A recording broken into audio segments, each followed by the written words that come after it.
Today we continue Mālukyaputta Sutta. In this sutta there are two pakha, two sides. The first one is Kana pakha. The second one is Sukha pakha. Kana pakha means dark side.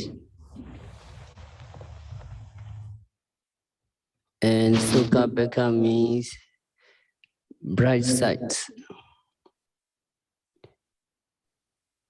If we do not practice meditation, we do not understand the true nature. We do not understand nama rupa, their anicca, dukkha, anatta nature. We do not understand. So we are totally in the dark. Another side is bright side, Sukha pakha. If we practice meditation,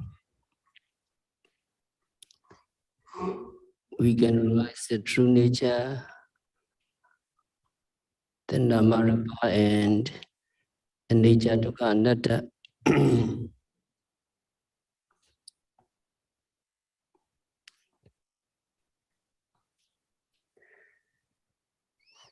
So if we do not practice meditation, we are looking for the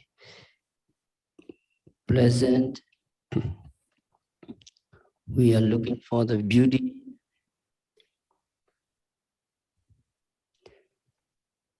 And when we see a visible object, we find it's pleasurable and we become heedless.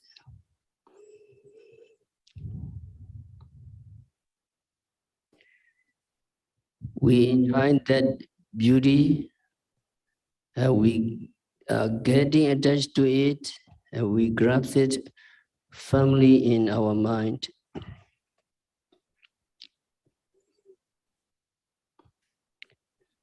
Some people do not practice meditation and they do not understand the nature of Dhamma. So some people keep that kinds of episode for many years. They keep and they grasp that episode very firmly. And also during the practice of meditation, some episode may reappear in our minds.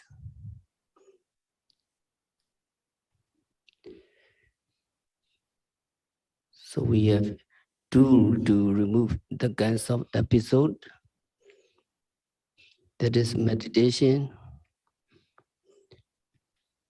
And feeling arising from that visible object, feeling arising from that seeing, they are increased. Feeling, the feeling multiplying.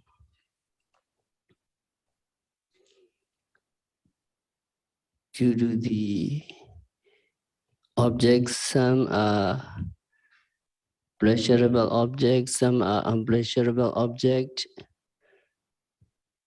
So sukha vedana, dukkha vedana, pleasant feeling and unpleasant feeling increase and multiply from that episode, from that seeing. And then greed develops and hatred grows. And so there comes whole mass of suffering. In this way, that kinds of unmindful person become a seeker of suffering. A seeker of suffering is far, far from the realms of nirvana, cessation of suffering. So, Mahasi Sierra aphorism, we have to recite again. Yesterday we recite, Page number 2. Number 6. Those who do not note and observe are far from Nibbana. Can you follow me? Seeing a visible object and finding it pleasurable, he becomes heedless. Enjoy it and getting attached to it, he grabs it firmly in his mind. Feelings arising from the seeing increase and multiply. Greed develops and hatred grows, so does his suffering. In this way, he becomes a seeker of suffering. A seeker of suffering is far from the lands of Nibbana. So it is Kanapeka dark side, a mindful person who do not interested in meditation, looking for beauty all the time, so they forgot to practice meditation. So they are in the dark side, and now we go to the bright side, that is Sukha.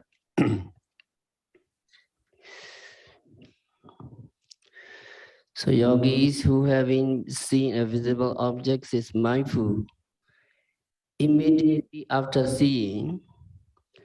So that yogi is not attached to that objects, that thing seen. Because if you know seeing, you capture the phenomena, visible objects, or retina, or seeing consciousness, capture thoroughly, it disappears. So you are not attached to that visible object, whether pleasurable or unpleasurable. So you are in the bright side. It is the opposite of the dark side, because you serious meditators. So after having seen a visible object, and you mindful immediately afterwards. As soon as seeing, you know, you have to note seeing. So you mindful immediately. So such a person is not attached to things seen. You apply mindfulness and immediately, and so you are not attached to that visible objects which are seen. And you are seeing visible objects, but you are not attached to these things. So Buddha said, Naso Rijati Rupesu Rupandeswa Patisato Virata Chaito Vedeti Tinja Dosa Titati. The mindful person, mindful yogi, in the bright side. So we have to recite Mālukyaputta aphorism. Number 7, those yogi who note and observe are close to Nibbana. If you note and observe when seeing visible objects, you become free from lust and craving, because you capture the true phenomena. Can you follow me? Number one, if you note and observe, when seeing a visible object, you become free from lust and craving. If you note and observe, when seeing a visible object, you become free from lust and craving. So seeing is very, very fast. So you must be very skillful. Most of the yogi very skillful in hearing. They know the hearing is very familiar and they become skillful, but seeing is very, very difficult. As soon as we see, sometimes we forgot to note. Even in the retreats, sometimes we forgot. So if we not train very well, we will be in the dark side. We cannot see the true nature. So in the intensive retreat, it is important to capture the reality. You can capture the seeing consciousness or your retina or visible object or some feeling or some contact. So anyone you can capture, Jakku or Rupa, Jakku Vijnana or Phassa or Vedana. That means Jakku is eye sensitivity, retina. Rupa is visible object. Jakku Vijnana, seeing consciousness. Phassa, eye contact, and Vedana, feeling. So anyone you can capture. Some may capture the seeing consciousness, some may capture the visible object. So if you note and observe when seeing an object, visible objects, you become free from lust and craving because you capture the reality. So what happened to next? Number 2, can you follow me? Without enjoying and clinging to it, you do not grasp it in your mind. Without enjoying and clinging to it, you do not grasp it in your mind. Do not grasp it in your mind. Without enjoying and clinging to it, Enjoying and clinging to it. you do not grasp it in your mind. Do not grasp it in your mind. So you experience them with your mind unattached because it's totally despair. If despair, your mind do not attach. You experience them through phenomena with your mind unattached and dwells not swallowing them. You do not swallow because it's despair.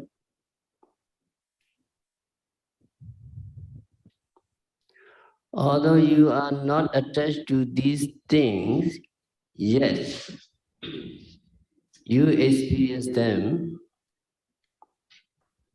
but with your mind unattached. Although you are not attached, you can experience these things. Since you are unattached, you do not swallow them. You do not swallow. Because what you see is true nature, they disappear. So you don't want to swallow. You do not swallowing them, and you do not take them to your heart.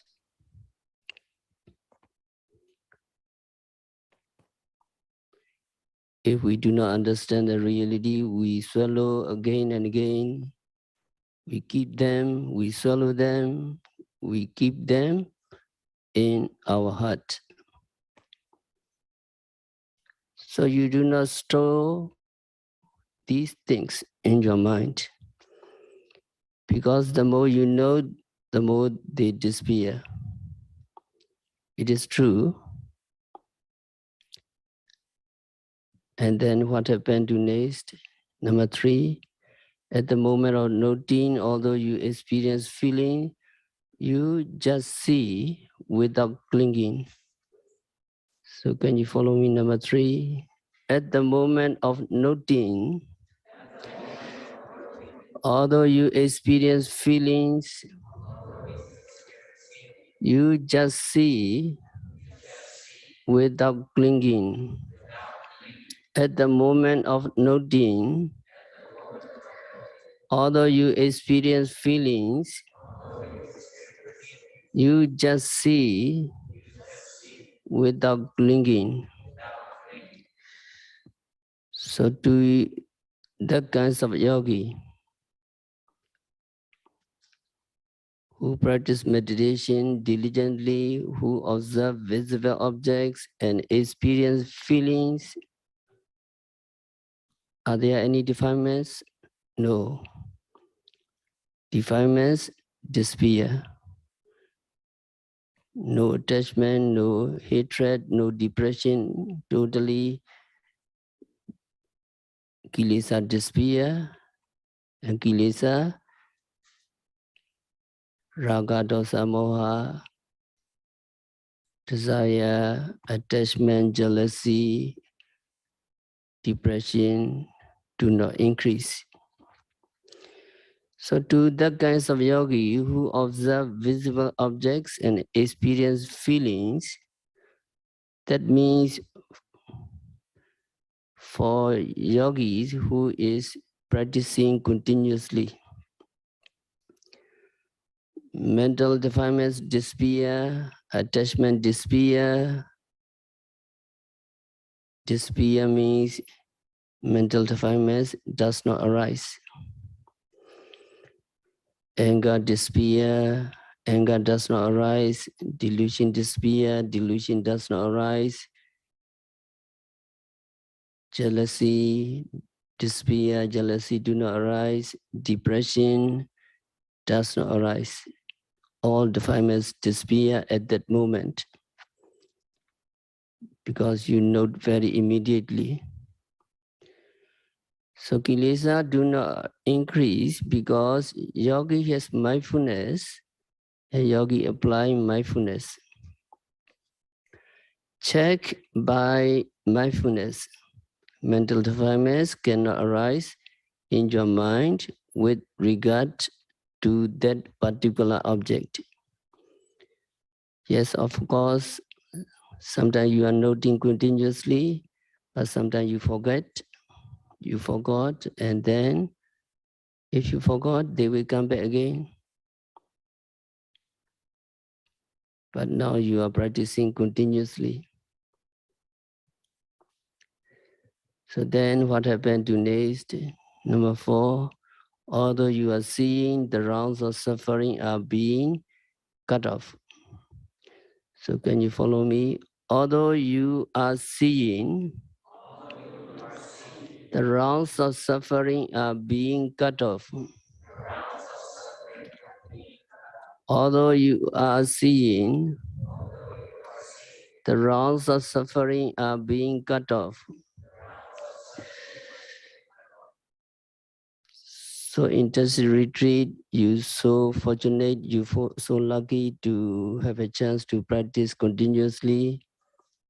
So in this way, you are dwelling with mindfulness all the time.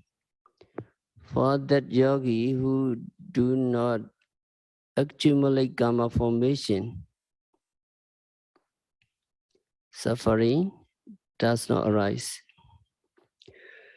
So when you apply mindfulness, then you do not have attachment, you do not have hatred, delusion, jealousy, and depression with regard to these objects. Mental defilement disappear, they do not arise.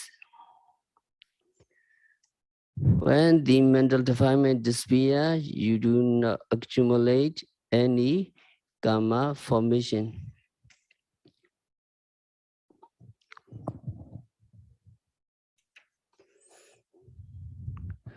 When there are no karma formation, when there are no sankhara, there can be no results of these karma formation in the form of rebirth, aging, sickness and death.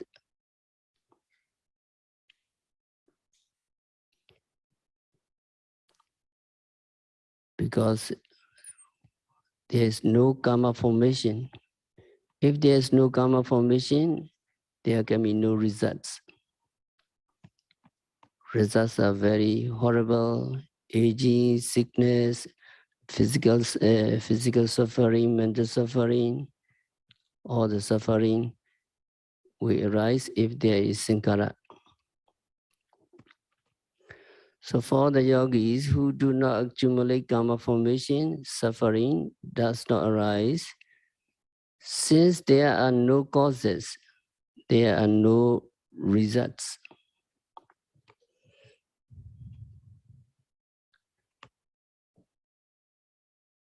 So where are you going to? You are going to Nibbana. You are getting closer and closer to Nibbana because you are noting, you are practicing meditation diligently, step by step, one note after another noting, you are going closer and closer to Nibbana. So that is Buddha encouragement. So number 6, number 5 and 6 we have to recite. Number 5, in this way the yogi should practice noting and observation. Can you follow me? In this way, yogi should practice noting and observation. In this way, the yogi should practice noting and observation. And you are getting closer to Nibbana by noting every seeing, hearing, smelling, tasting, touching, and knowing. Or according to Mālukyaputta, by noting every seeing, hearing, reaching, and cognizing, suffering is being stopped and you are close to the lens of Nibbana. So Buddha is really encouraging for the yogis who are practicing diligently.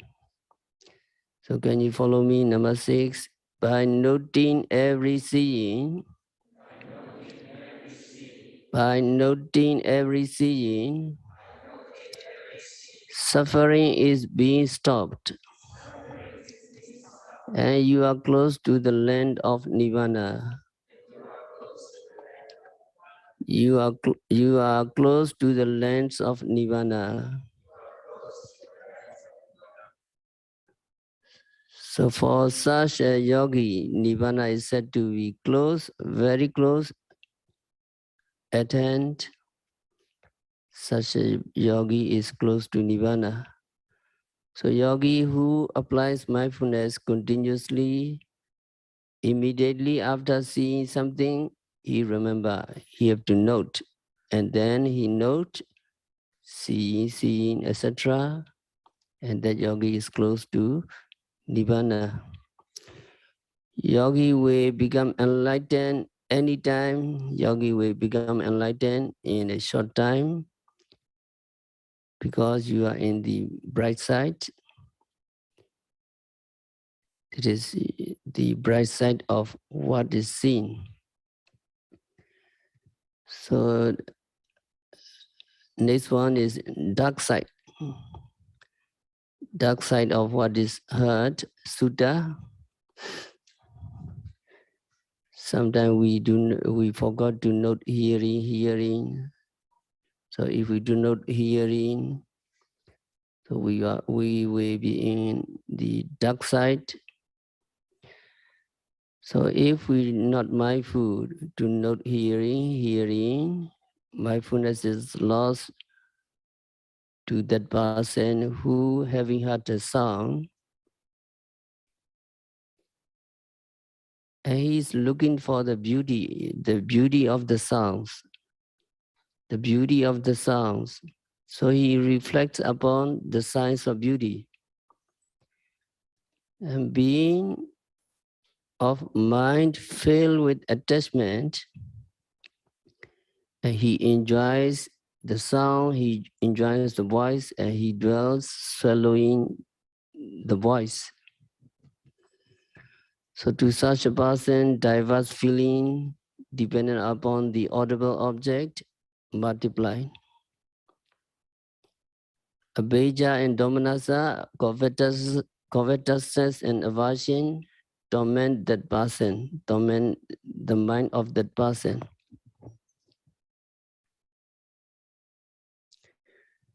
To that person who accumulate karma formation, suffering arises. For such a person, Nibbana is said to be far, far away because he was in the dark. So mindfulness is lost to that unmindful person who, having heard the sound, reflect upon the signs of beauty. After hearing the noise or sound, if the person do not apply mindfulness, then he will take the signs of beauty. That means the noise or the sounds is beautiful, the music is so sweet. So he is attached to the sounds. He like to store these noises or sounds. He like to possess these sounds. Now you see many people buy records and tapes and all these things.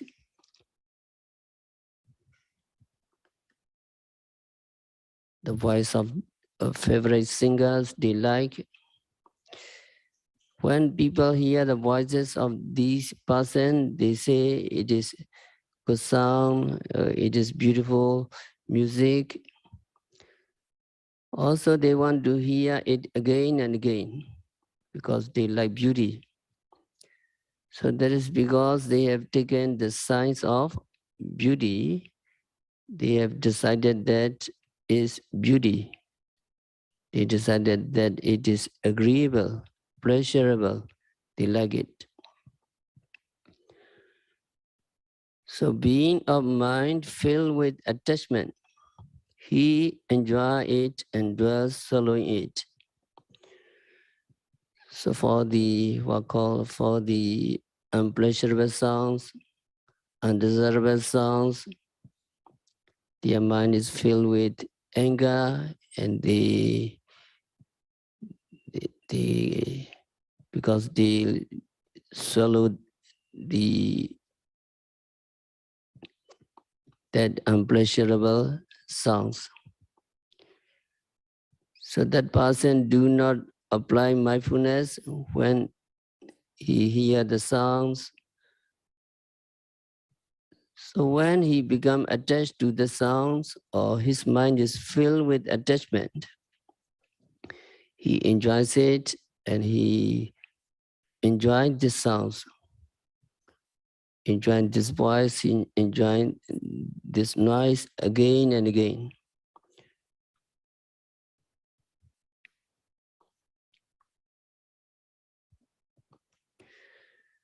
So Buddha said, so sarata citta videti tinja ijo satitati. That unmindful person swallow that audible object. So he wants to possess it, and he tried to possess the sounds. Sometimes just a sentence or a voice can be the objects of intense attachment. For the disagreeable sounds, just a sentence or a voice of unpleasurable can be the objects of intense anger. If he is not mindful, and if he take the sounds of voice to be attractive or to be beautiful for the undesirable, the voice to be disagreeable or hateful. So some people swallow that objects for many years, do not despair. So today we go to the story of Nanda, because Nanda swallowed the sounds of his loved one. So Nanda is the Buddha's cousin. Exactly 1 year after his enlightenment, Buddha visited his native city,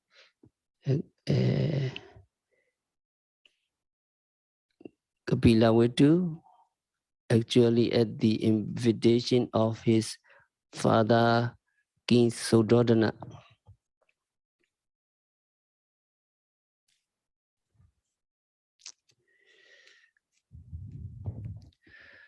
Buddha went to his native city with 20,000 Sangha. He traveled from Rajaghat to Kapilavatthu. It is about 60 leagues in distance. 1 league is about 8 miles, so it may be 480 miles, nearly about 500. Buddha went there. So Buddha traveled 1 league a day, and so he made the journey in 60 days. So on the full moon day of May, Buddha reached his native city. Buddha and Sangha were greeted by his relatives and other people, and he stayed at the monastery called Nijodharama, Banyan Tree Monastery. Although Buddha was greeted by his relatives and by his father, King Suddhodana, and so on, nobody invited Buddha for meals for the next day, because maybe it was not a custom at that time. So the next day, Buddha went out for alms, taking his begging bowl, because monks, their duty is to take the bowl and go alms round. So Buddha went out for alms, taking his begging bowl. And when King Suddhodana saw Buddha going for alms round in the city, he was distressed and he was ashamed. Why Buddha went like this? So King Suddhodana went to the Buddha and told him not to make them shameful by going begging. Then Buddha said, I was following my lineage. The father, King Suddhodana, said, no, our lineage is Sakya kings, is not begging. The father, King Suddhodana, said, and Buddha said, I'm talking about the lineage of Sakya king. I am not talking.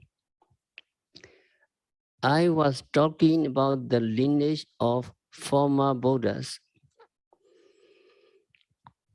So all Buddhas and all his disciples go out for alms round every morning, and this is lineage Buddha was following, and he uttered a verse regarding this, and King Suratana, his father, became a Sotapanna after that verse. Then he took Buddha to the palace, and there Buddha uttered another verse, and at the end of the verse, King Suratana, his father, reached his second stage of enlightenment, Sakadagami.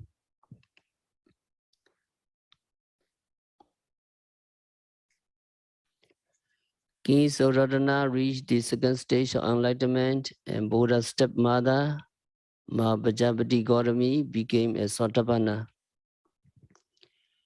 And King Suratana talked about Yasodhaya, or praised Yasodhaya behavior during the absence of Buddha. So Buddha related to Jaraka's story of Yasodhaya, and then he left. That was on the second day of Kapila Vetu. On the third day in Kapila Vetu, his native city, there was going to a ceremony of consecration, housewarming, a wedding ceremony of Prince Nanda. Prince Nanda was Buddha's cousin. Since Buddha had become a Buddha and cannot be a king, Prince Nanda was to be appointed a crown prince of the country. So Buddha went with his Sangha and took his meals. After his meals, Buddha gave his alms bowl to Prince Nanda, and then Buddha left. Prince Nanda was Buddha's younger cousin, and he had so much respect for the Buddha that he dare not tell the Buddha to take his bowl back. He dare not. So Prince Nanda followed the Buddha, hoping that Buddha would take his bowl back at the top of the staircase. Buddha did not take his bowl back. When Buddha did not take it there, Prince Nanda thought Buddha might take it at the foot of staircase and so on. Buddha did not take it back. So they went out to the courtyard. Then some maids saw Prince Nanda going after the Buddha. So they reported it to their bride. And the bride, Janabara Klyani, opened the window and looked at Nanda. And then she shouted to Nanda, Tuvatangko aya Buddha agichayasi. Hey Nanda, my lord, come back immediately. So Janabara Klyani, the bride, shouted to Nanda. So Buddha went, and Nanda, Prince Nanda followed, and they reached the monastery. Then they reached the monastery, and Buddha asked Nanda, Nanda, do you want to ordain? So this is a very tough question for Nanda. Prince Nanda was about to be married to the most beautiful woman in the country. And here is Buddha, his elder brother. His elder brother, Buddha was asking him whether he want to ordain. But Prince Nanda has so much respect for the Buddha that he dare not say, I don't want to ordain. He dare not. So Prince Nanda said, yes, I want to ordain, he said to Buddha. So Buddha let the monks ordain Nanda, and now Nanda became a monk. Actually, he didn't want to ordain. It is against his will to become a monk. So after staying for some time in his native city, Buddha went back to the city of Rajagaha and then to the city of Savatthi to accept the Jetavana monastery there. So when Buddha went there, and monk Nanda followed Buddha. Now Buddha, monk Nanda and other Sangha stay at the Jetavana monastery in Savatthi. Now the monk Nanda was not happy with the life of a monk.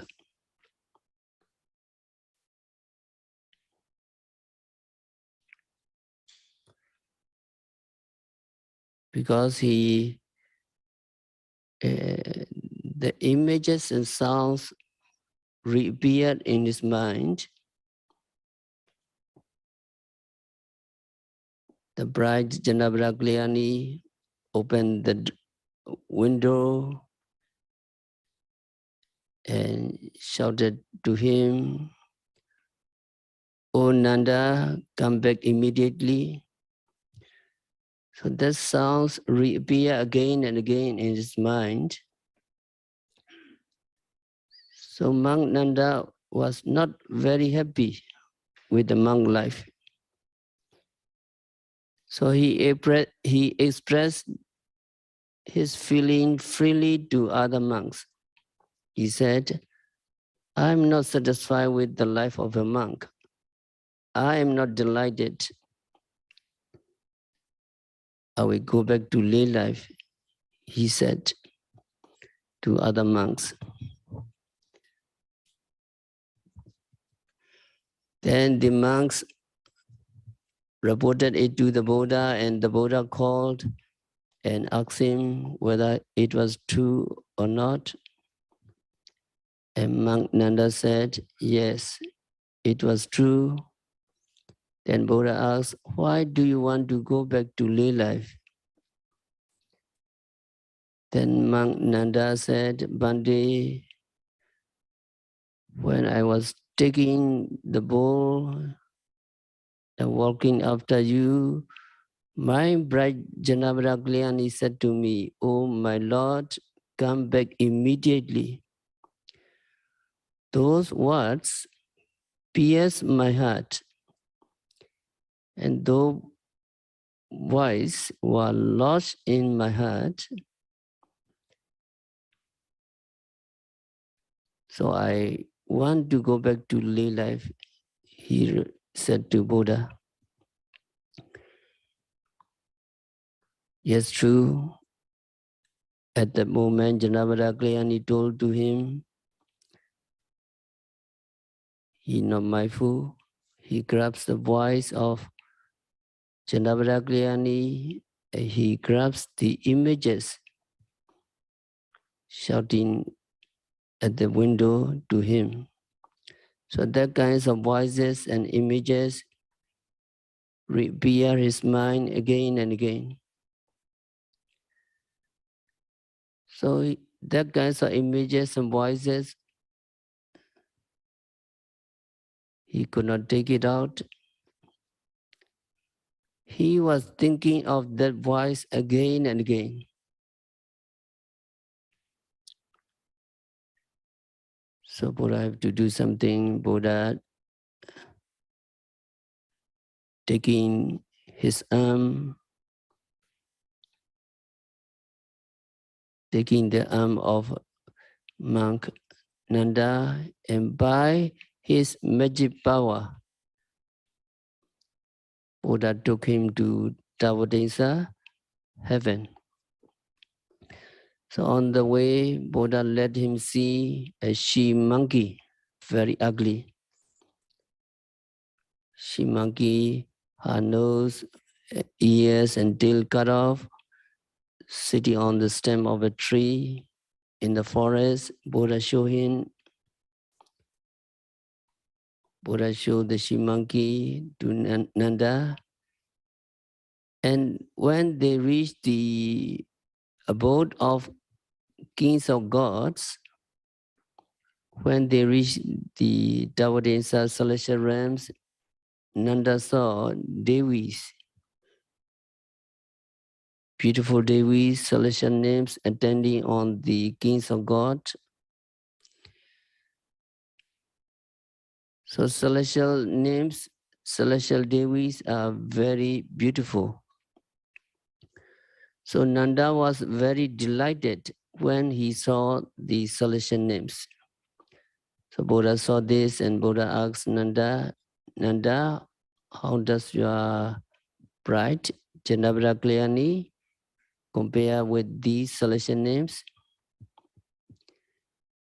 Then Nanda said, Pandey, compared with these celestial names, compare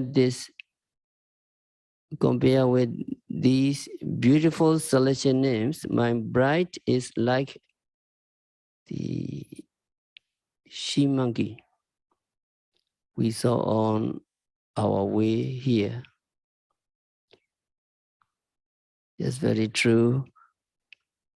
We celestial beings are very beautiful, and the most beautiful woman cannot be compared with the celestial nymphs.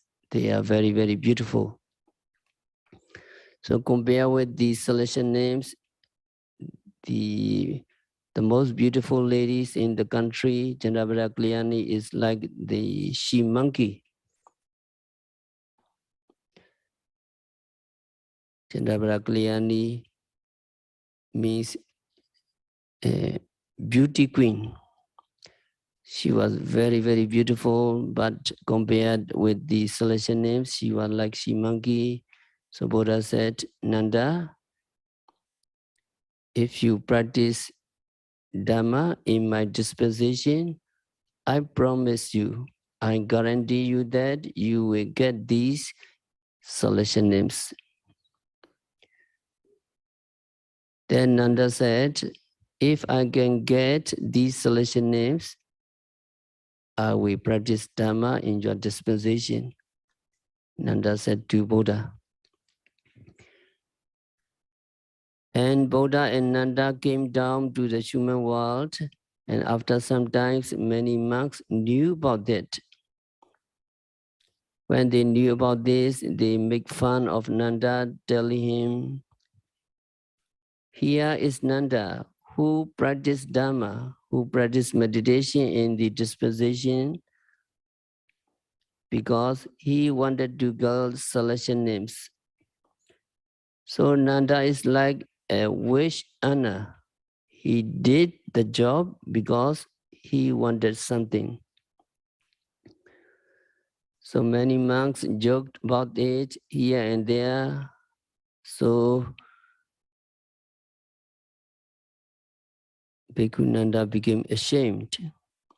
When he became ashamed, he decided to practice meditation diligently. First his mind was on his bride, Chandamara Kalyani, but Buddha tactfully, skillfully removed that attachment to his bride, by showing him beautiful celestial names. Now the minds of Nanda was on celestial names, and then the monks, other monks made joke of him. So he no longer had maybe desire for these celestial names, and he went to the secluded place and practiced meditation diligently. And then he reached the highest stage of enlightenment. Finally, he became an Arahant. So when Nanda became an Arahant, he went to the Buddha during the night to report it to him. And then he said, Bande, you guarantee me that I will get celestial names if I stay in your dispensation. Now I release you from this promise. I release you from this guarantee. Then Buddha said, Nanda, I already know this. The moment your mind became free from asava, free from taints, free from kilesa, your mind became free from mental defilements. I assume that the guarantee is already released. Buddha said to Nanda. But other monks, other sangha did not know about that. And one day the monks asked Nanda, Nanda, how are you now? Are you delighted or are you not delighted with the life of a monk? Other sangha, other monks asked Nanda. Then Nanda said, brothers, I have no desire to go back to lay life again. So when other monks heard it, they did not believe him. They thought he was lying because it is the same as saying, I have become an Arahant. Because they did not know that he had become an Arahant. So other monks reported it to the Buddha, and they said to Buddha, Bande, Nanda is telling lies. The other day, we asked him and he said he was not happy with the life of a monk. Now he said he had no desire to go back to lay life. So he was declaring himself to be an Arahant.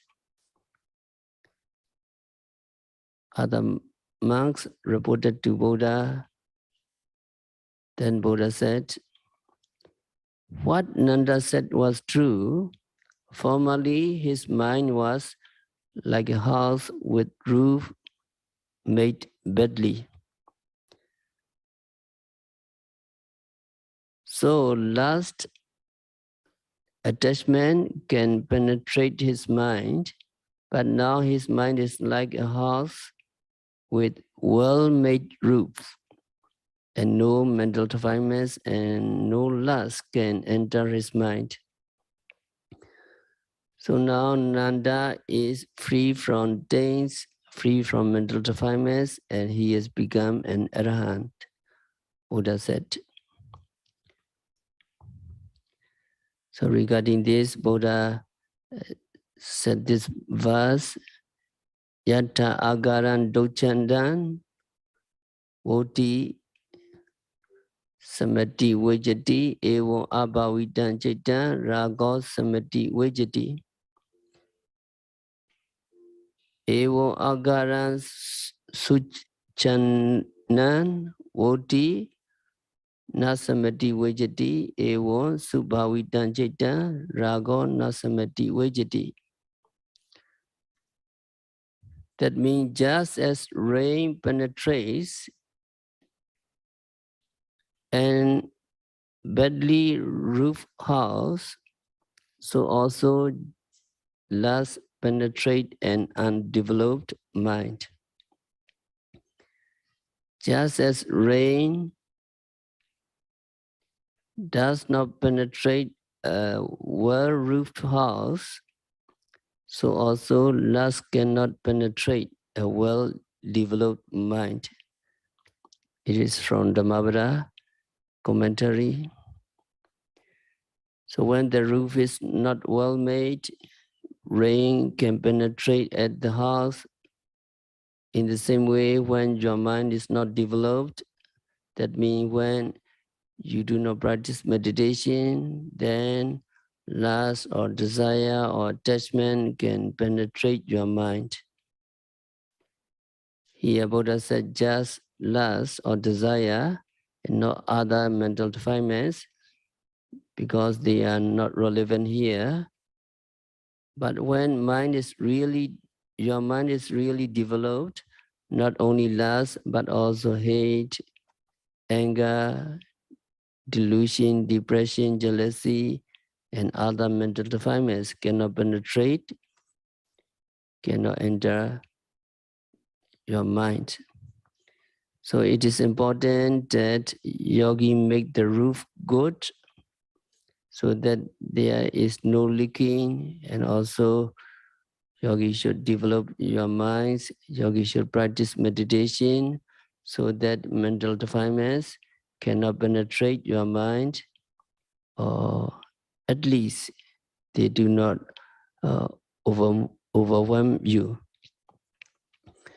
So to develop our mind, we need to practice mindfulness meditation according to Mālukyaputta instruction. We have to note seeing, hearing, reaching, that means smelling, tasting, and touching, and recognizing, cognizing, whenever we see, hear, smell, etc. So mindfulness meditation is always the key for our mental development. So it is said that Buddha taught Nanda the subjects of mindfulness regarding the body. That means taking the names of different parts of the body, hair, nail,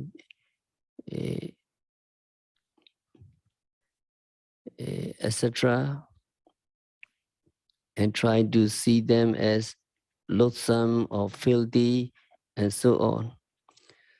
But since every enlightenment must be preceded by vipassana meditation, we must understand that Venerable Nanda practiced vipassana as well.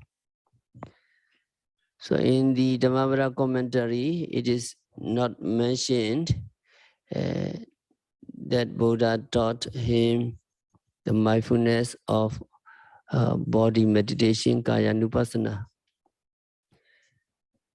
It is just said that the Nanda practiced meditation and he became an arahant. Now yogi are trying to develop your minds continuously. You are trying to make your minds free from mental defilements by practicing mindfulness meditation.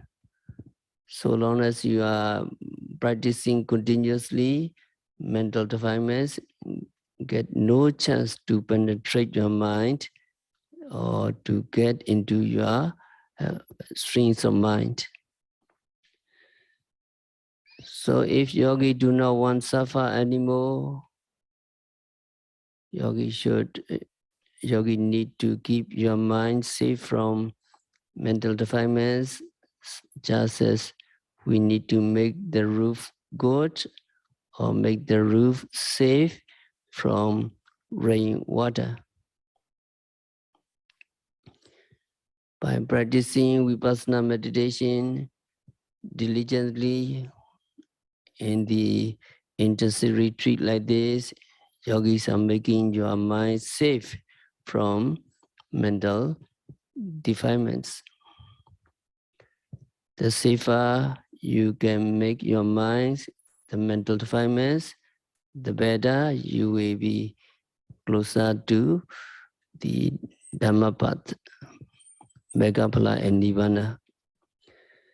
So we will continue next time. We have to stop our discourse for today by practicing vipassana meditation, by observing every phenomena occurring at the six senses. May all yogis be liberated from all suffering. May all yogis realize the real peace in the very near future. So.